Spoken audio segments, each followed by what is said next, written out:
Good morning. Today is May 20th, 2026, and we are turning our geographical focus this morning to the Middle East, specifically to the Republic of Lebanon. Good morning. Yes, it's a profoundly complex situation we have before us today. It certainly is. And you are joining us for a comprehensive review of the primary events that have, really shaped this region over the past 2 weeks. Right, requiring a very steady, completely objective look at the facts on the ground. Exactly.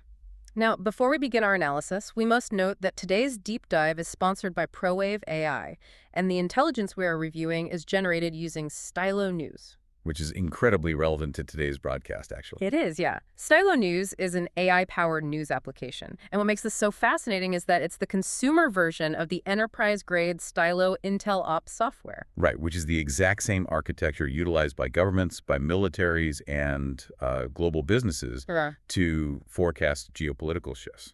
Which is just an exciting development, really. You, our listener, now have unique access to the exact same intelligence-style tools designed to support global decision makers. It's amazing. It allows us to process just vast amounts of raw data, from diplomatic cables all the way to local social media. Turning all that noise into coherent, actionable insights. And that is exactly what we will be doing today. Absolutely. So the title of today's deep dive is Lebanon's Dangerous Balancing Act: Diplomacy, Drones, and Deterrence. A fitting title, I'd say. I think so. Our stated mission for this broadcast is to calmly and impartially review the primary patterns of events in Lebanon, roughly from early to mid-May 2026. Right. Our goal here is to provide you with a fact-based, neutral analysis of the different courses of action unfolding on the ground. Looking at the local, the national, and the international impacts. Precisely. We are not here to generate unnecessary fear. We are focusing strictly on the mechanisms and the intelligence assessments that define this current moment. And, well, the data paints a picture of a nation caught in a very delicate equilibrium right now. To put it mildly. Yeah. To truly understand the current crisis, we really can't just look at the border skirmishes. We have to first look at the anchor of the nation itself. Meaning the political stability of the central government in Beirut. Exactly, because ultimately, local governance dictates international leverage. If the center cannot hold, the periphery falls into chaos. Right. So let us examine the facts regarding Beirut. I'm looking at these reports from the capital, and honestly, I am struggling to see how this government hasn't simply collapsed under the weight of it all. It is a remarkable balancing act, honestly. Based on the data spanning the first half of May, how is the Lebanese government actually functioning under this immense pressure? Are they, just putting on a brave face? Well, intelligence estimates consistently assess the Lebanese government as fragile, but remarkably still functioning. Still functioning. Yes. We are not seeing indicators of an imminent coup, nor a total institutional breakdown. The cabinet meets, ministries operate, and the government is actively engaging in high-level diplomacy. Right. They have envoys in Washington right now, don't they? They do, yeah. For a third round of mediated talks in mid-May. However, the state suffers from a severe sovereignty deficit. A sovereignty deficit. Yes.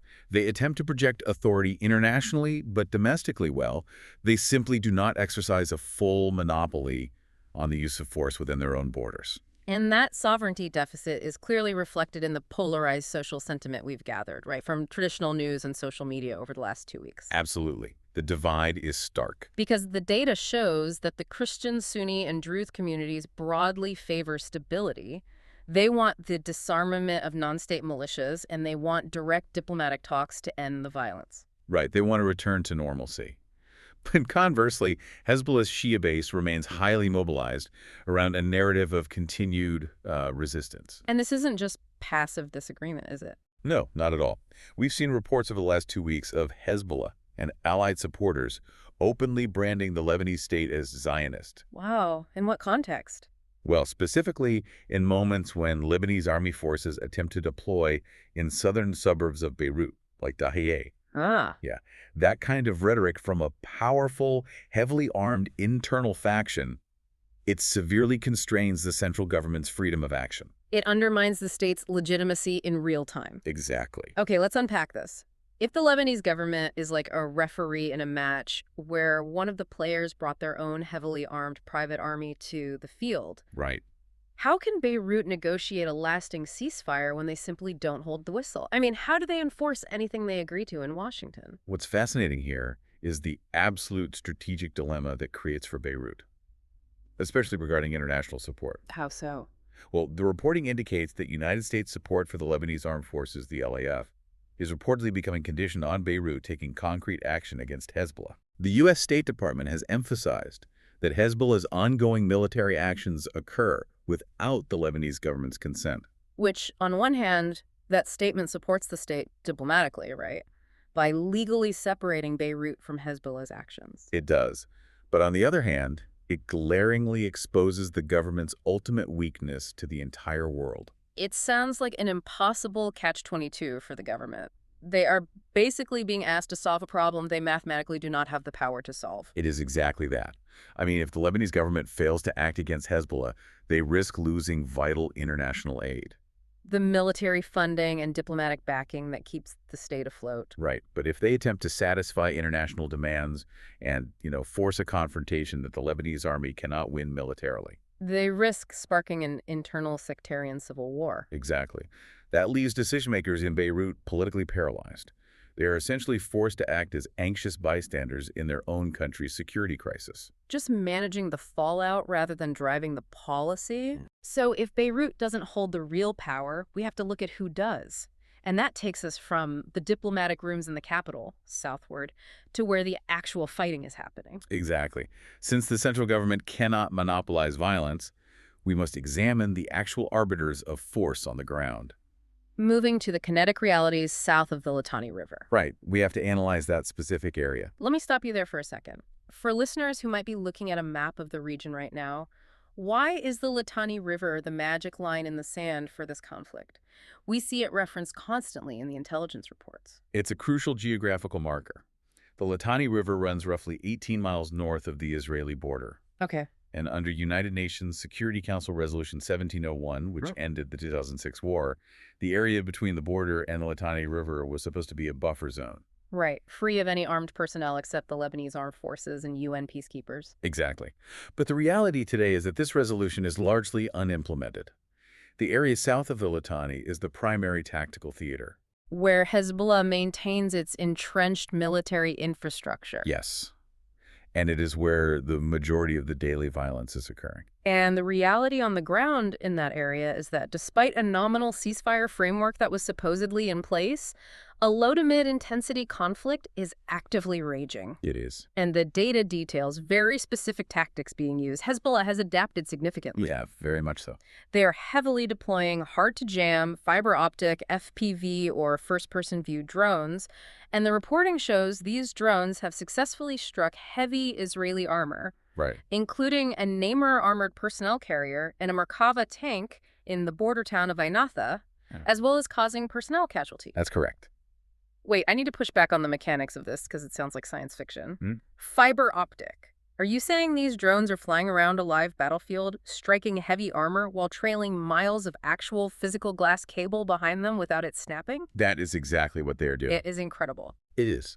And it represents a massive tactical shift in modern warfare. You see, traditional drones rely on radio frequencies to communicate with the operator. Right, standard remote control. Exactly. And modern militaries, like Israel's, have highly advanced electronic warfare systems that simply jam those radio frequencies, causing the traditional drones to just drop out of the sky. Right. But a fiber optic drone physically unspools a hair-thin glass wire as it flies. Because it's a physical tether. Yes. Because of that physical tether, it emits absolutely no radio signal. It is completely immune to electronic jamming. So the operator is essentially flying a wire-guided missile from miles away, watching a pristine, unjammable video feed right up until the moment of impact. Precisely. It gives Hezbollah a highly lethal precision standoff capability that entirely bypasses traditional defenses. And we are talking about striking advanced Israeli engineering. The Merkava tank and the Namur APC are some of the most heavily armored vehicles on the planet. They are. And to counter this new aerial threat, along with the ongoing rocket fire, Israel is conducting sustained, systematic airstrikes. Infrastructure demolitions, right? In southern Lebanese towns like Nabati, Bint Jbeil, and Hula. Exactly, aiming to push the launch sites further north. We also tracked a major escalation shift that occurred around May 7th. Right, the Dahieh strike. Yes, that is when Israel struck Beirut's southern suburbs, Dahieh, for the first time since the initial truce. Multiple reports indicate this strike killed a senior Hezbollah Radwan force commander. Identified in the open source data as Malik Ballot. Right. And we must understand the gravity of that specific event. Striking the capital, particularly targeting leadership in Dahieh, which is Hezbollah's primary political and administrative stronghold. It's strategically completely different from the localized border clashes in the south. Completely different. The Radwan force is Hezbollah's elite special operations unit. Taking out a commander of that tier inside the capital challenges Hezbollah's prestige. Their internal credibility. Yes. It places immense pressure on them to retaliate in order to preserve their deterrence. Here's where it gets really interesting to me. We keep hearing officials and diplomats in Washington and Europe use the word ceasefire. Right. But looking at these daily unjammable drone strikes, the artillery exchanges, and these targeted assassinations in the capital, isn't this less of a ceasefire and more of a highly lethal gentleman's agreement? Are both sides just aggressively testing the fences? That is a very astute way to look at it. Actually, the intelligence community characterizes this not as a post-conflict environment, but as calibrated attrition. Calibrated attrition? Yes. It is a concept that is crucial to understand. Both sides are engaging in violence, but they are carefully measuring every single action.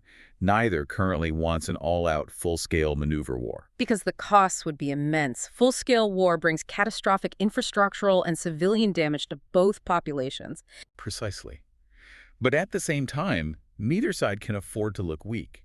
It's less like a traditional boxing match and more like two people trapped in a room full of gas flicking lighters. Oh, wow. They both want to scare the other into backing down, but they both know that one wrong spark blows them both up. Because Hezbollah wants to prove it can still strike Israeli forces to maintain its status as a resistance movement? Right. Yeah. And Israel wants to systematically dismantle Hezbollah's military infrastructure so their displaced citizens can return to the north. That's a terrifying margin of error. One stray rocket or one miscalculated strike essentially decides the fate of millions of people. It is the defining peril of calibrated attrition.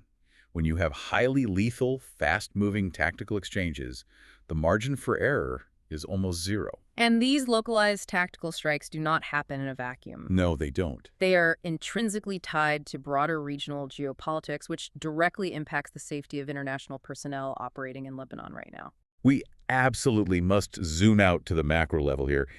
The intelligence explicitly connects the Lebanon theater to the wider United States-Iran maritime confrontation. The one currently happening near the Strait of Hormuz. Yes. Okay, help me draw the line here. How does a maritime dispute involving oil tankers in the Strait of Hormuz directly translate into a rocket being fired from southern Lebanon? Well, it comes down to Iran's network of alliances. Hezbollah's strategic decision-making is heavily influenced by Tehran. Right. So Lebanon is effectively serving as a secondary pressure point in a much larger geopolitical standoff. I see. If Tehran feels pressured by the U.S. Navy in the Gulf, they don't necessarily have to respond in the Gulf. They can signal Hezbollah to increase the temperature on Israel's northern border. Forcing the U.S. to expend diplomatic and military capital managing an entirely different crisis. Exactly. And that linkage makes the situation in Lebanon exponentially more volatile, because the triggers for escalation might not even happen inside Lebanon's borders. Which brings us to a critical part of our assessment: the threat to U.S. and Western diplomats, NGO workers, and journalists currently in Lebanon. Right. A very important topic. We want to be very clear and adhere strictly to the facts here to avoid unnecessary alarm. Currently, across the 2 weeks of intelligence we reviewed, there are no confirmed direct terrorist plots or mass casualty attacks planned against embassies in Beirut. That is correct. Multiple sources explicitly note the absence of direct confirmed embassy threats. The embassies are operating under heavy security, of course. But they are not under imminent siege. No. However, the data clearly assesses that the indirect threat to foreign personnel is elevated and steadily rising. So what does this all mean for you? If you are listening to this and you are an international aid worker, a journalist, or a business person navigating the Beirut-Sidon coastal highway right now, what is your actual risk? What's fascinating here is if we connect this to the bigger picture, the real danger to you isn't necessarily a targeted kidnapping or a complex embassy assault at this moment. The immediate, pervasive danger is collateral damage. We have seen reports of Israeli strikes targeting militant logistics on major transport routes. Like the coastal highway near Algiers. Exactly. If you are a foreign national traveling those routes, you're exposed to the blast effects, sudden movement restrictions, accidental misidentification. And just the sheer chaos of an active strike zone. Yes, you are basically sharing a road network with moving military targets. Furthermore, the political climate is becoming increasingly hostile for outsiders. It is. As the United States publicly accuses Hezbollah of trying to derail the diplomatic talks, anti-Western sentiment is rising among certain segments of the population. Absolutely. Hezbollah rhetoric actively frames the conflict as defending Lebanon against U.S.-Israeli aggression. And when that narrative takes hold locally, soft targets like journalists, aid workers, or visibly Western personnel become highly vulnerable. Very vulnerable to spontaneous harassment, hostile surveillance, or sudden civil unrest, especially in areas outside the immediate control of the Lebanese armed forces. Having examined the political paralysis in Beirut, the tactical innovations on the battlefield, and the international geopolitical layers, we need to look at what the public sentiment predicts. Right, the local view. What are the people living this reality actually saying? And what specific events should our listeners watch for in the immediate future? Well, tracking the data gathered from the broader media landscape, including X-based open-source monitoring accounts like at OSINT and at This Is Beirut. Great sources. They are. A very clear, broad, common viewpoint emerges from them. There is an overwhelming sense of war fatigue across the Lebanese public. Regardless of sect or political affiliation. Exactly. People are simply exhausted by the economic and psychological toll. But coupled with that fatigue is a shared, pervasive belief that the current situation is highly unstable. Absolutely no one believes the status quo can hold indefinitely. No. Which brings us to the crucial diplomatic developments of May 16th. Right. A 45-day ceasefire extension was brokered between the parties. Yes. Both sides agreed to extend the existing, albeit fragile, framework for another month and a half. And while that 45-day extension technically lowers the immediate risk of an all-out multi-division ground invasion today, it is universally viewed by analysts and the public alike as incredibly fragile. It is a temporary pause, a chance to take a breath, but it is not a resolution. Not at all. If you are managing logistics or travel in the region, this 45-day window isn't a signal to relax. It's a ticking clock. That's a good way to put it. Looking at all this data, it feels like everyone in the region expects the glass to break, but no one wants to be the one to drop it. Exactly. What are the definitive warning signs our listener needs to look out for next? If we are in this fragile 45-day window, what actually shatters it? The intelligence outlines 3 primary escalation triggers to watch for closely. Okay, what's the first? First, a mass casualty strike by either side. If an errant rocket or a miscalculated airstrike hits a dense civilian area, resulting in significant loss of life, if the public and internal political pressure to respond with overwhelming force will likely override any ongoing diplomatic restraint. Right. The gas room ignites. Terrifying. And the second trigger? An Israeli deep strike targeting senior leadership in Beirut. We saw a preview of this on May 7th, didn't we? We did, with the strike on the Radwan commander in Dahieh. If Israel decides that maintaining deterrence requires decapitating Hezbollah's top-tier leadership inside the capital itself. Hezbollah will almost certainly respond by firing their heavier, longer-range precision missiles. Yes, on major Israeli population centers like Haifa or Tel Aviv. Which rapidly spirals into the full-scale war neither side claims to want. Exactly. And the third trigger? A formal collapse in the ongoing Washington diplomatic talks. Right. As long as the envoys are talking, both sides have a political off-ramp. They do. They can justify the calibrated attrition as negotiating leverage. But if those talks formally break down and the envoys go home, the military option becomes the only tool left to alter the reality on the border. It's a sobering assessment. It truly is. The mechanisms at play here, from the unjammable fiber optic drones to the hostage-like status of the central government, are incredibly complex. But understanding them is essential for grasping the true dynamics of the region right now. Absolutely. To ensure you stay ahead of fast-moving, multi-layered situations exactly like this one, let's talk about how you can access the very tools we use to generate today's deep dive. The Stylo News app. Yes. I mentioned Stylo News at the top of the broadcast. This is a mobile and computer application that you can download right now. To get customized, personal intelligence-style briefs tailored to your specific interests and risk profile. It is an incredibly powerful capability for an individual to possess. It takes the absolute noise of the global news cycle and synthesizes it into clear, actionable intelligence. Revealing the why and how behind the headline. Exactly. You get access to features like the location AI bot. Oh, that feature's fantastic. It really is. With one click, it runs pattern of life analysis and forecasts future timelines based on the latest global pins in whatever region you select. And also features multilingual intelligence. Right.